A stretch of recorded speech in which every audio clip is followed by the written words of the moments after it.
小虾米们太轻了，只要一靠近海草丛，就被一阵一阵的海水冲了回来。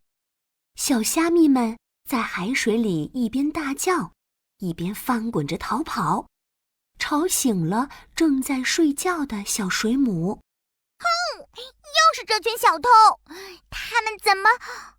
哎，大鲸鱼呢？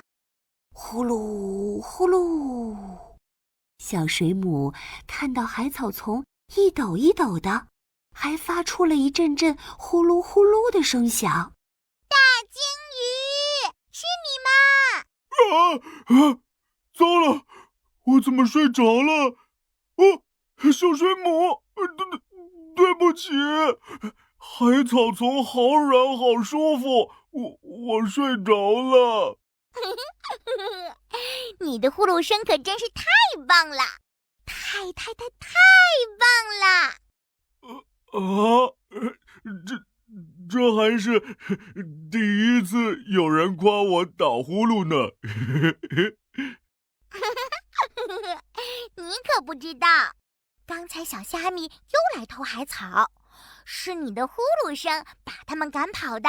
看，海草一点都没有少。大鲸鱼，以后你可不可以来我的海草丛睡觉啊？可以，当然可以了。海草丛睡觉可舒服了。于是，大鲸鱼没有回到寂静的深海，留在了海草农场，和朋友们一起生活。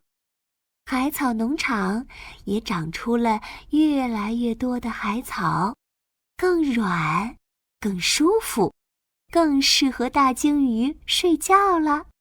看，它正睡得好香呢。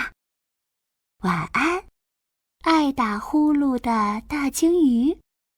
晚安，亲爱的小宝贝。